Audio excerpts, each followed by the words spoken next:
Pemirsa, pekan ini publik menyoroti gelombang PHK. Bagaimana kemampuan pemerintah mengantisipasi dan memberi solusi atas kebutuhan lapangan kerja di negeri ini? Top Report melakukan jejak pendapat sederhana melalui media sosial dengan pertanyaan, apakah Anda optimis janji kampanye Prabowo Gibran menciptakan 19 juta lapangan kerja akan terwujud? Hasilnya 57% responden mengaku optimis. Janji pemerintah untuk mencegah PHK belum terlaksana. Padahal selain mengganggu perekonomian negara, berbagai masalah sosial juga dapat muncul akibat PHK. Kami telah menyiapkan reportasinya untuk Anda.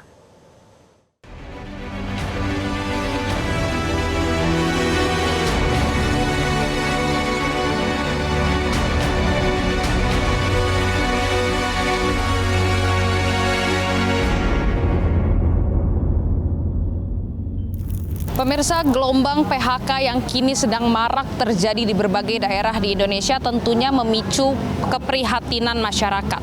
Mulai dari puluhan ribu buruh Stritex yang kemarin sempat di PHK dan kemudian ada juga ribuan buruh lainnya yang terkena PHK di berbagai daerah.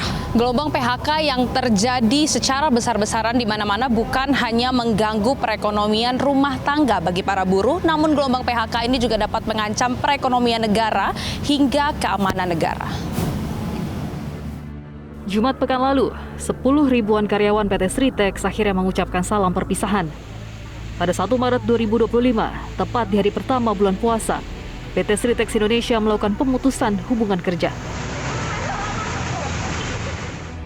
Mereka mengemasi dan membawa pulang barang pribadi yang biasanya menemani bekerja setiap hari.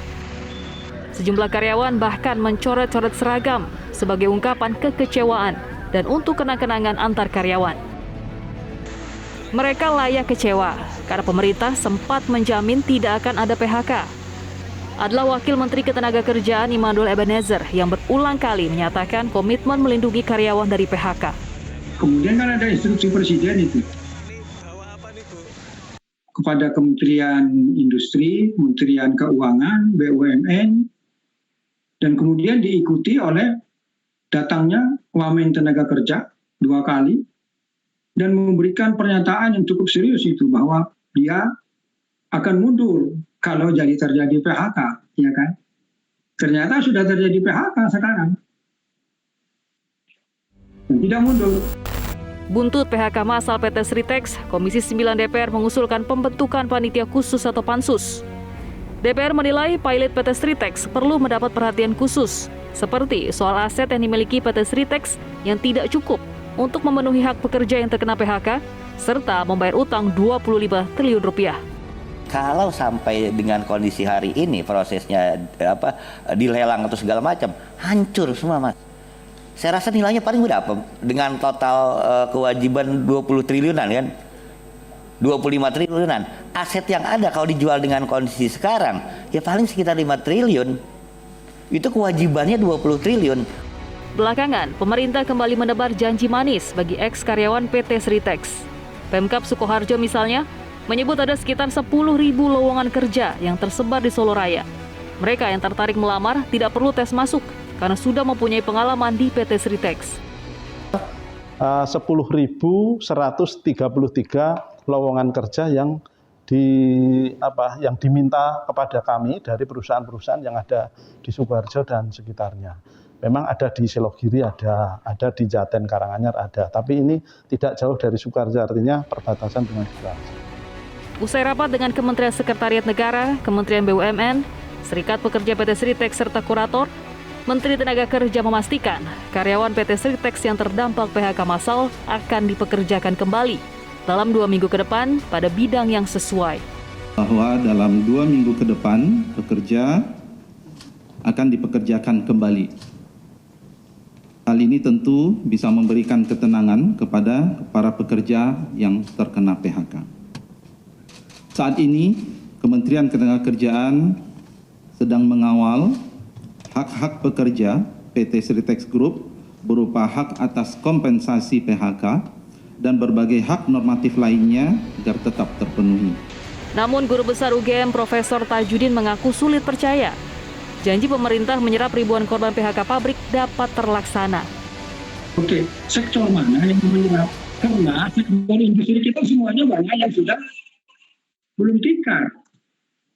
Ya, Sanken, Yamaha, ada lagi beberapa, ada sekitar 60 perusahaan dalam catatan yang dalam keadaan sekarang ini sudah tidak bisa lagi terproduksi seperti normal. Jadi pertanyaan kita, lapangan pekerjaan apa yang diciptakan pemerintah? Gelombang PHK massal juga mengakibatkan lebih dari 2.000 karyawan PT Danbi Internasional di Garut, Jawa Barat merasa resah. PT Danbi Internasional yang sudah puluhan tahun beroperasi di Garut mengalami krisis finansial berkepanjangan yang berujung pilot. Di Bekasi, Jawa Barat, PT Sanken Indonesia, produsen peralatan elektronik asal Jepang, juga akan menutup pabriknya pada Juni 2025. Keputusan ini mengakibatkan 459 karyawan terkena PHK. Pekerjaan yang tidak formal ini biasanya tidak menghasilkan kehidupan yang decent, decent itu bahasa Indonesia ya, kehidupan yang layak, karena di sektor formal mereka tidak memiliki asuransi tenaga kerja, asuransi kesehatan dan sebagainya gitu ya. Ini menyebabkan juga meningkatnya sektor informal ini kan berarti kan memburuk gitu ya. Badai PHK juga mengancam karyawan PT Yamaha Music yang telah mengumumkan penutupan 2 pabriknya di Indonesia. PT Yamaha Music Product Asia di Bekasi akan tutup akhir Maret 2025.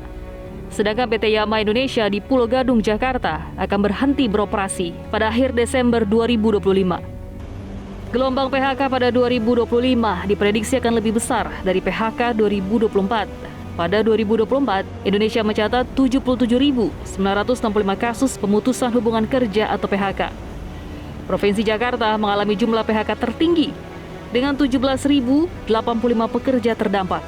Diikuti Jawa Tengah dengan 13.130 pekerja dan Banten dengan 13.042 pekerja.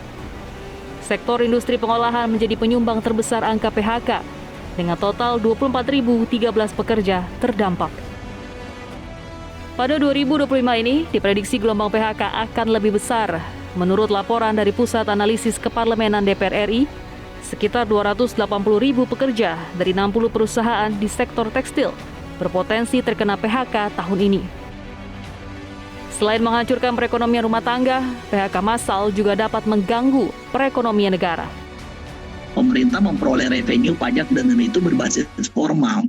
Bayangkan saja kalau sektor formalnya menurun. Padahal di sisi lain pemerintah sedang butuh revenue ya bagi program-program prioritas pemerintah sekarang gitu. Maraknya PHK massal juga berpotensi meningkatkan persoalan sosial dan perilaku kriminal. Kalau orang sudah tidak bekerja, ya kan, sekian bulan tidak ada penghasilan, ya jelas. Kriminalitas sangat dekat itu, pengangguran tinggi, apalagi nanti anak-anak yang katakan yang masih muda, ya, misalnya pinjol, sejenis itu akanlah muncul macam-macam itu di bawah. Maraknya gelombang PHK yang kini melanda Indonesia membuat kita teringat dengan janji dari Presiden Prabowo Subianto dan Wakil Presiden Gibran Rakabuming Raka yang sempat berjanji di kampanyenya untuk menciptakan 19 juta lapangan kerja. Nah, kira-kira kapan janji tersebut akan diwujudkan? Besarnya jumlah angkatan kerja di Indonesia membuat pemerintah dituntut untuk mendorong sektor padat karya. Selain itu, pemerintah juga didorong untuk terus menggali investasi serta membuat iklim investasi yang kondusif. Karena agar Indonesia dikenal sebagai negara yang ramah atau mudah investasi. Dari Jakarta, Syah Al-Hadar Nur Ihsan, Metro TV. Jelajahi cara baru mendapatkan informasi. Download Metro TV Extend sekarang.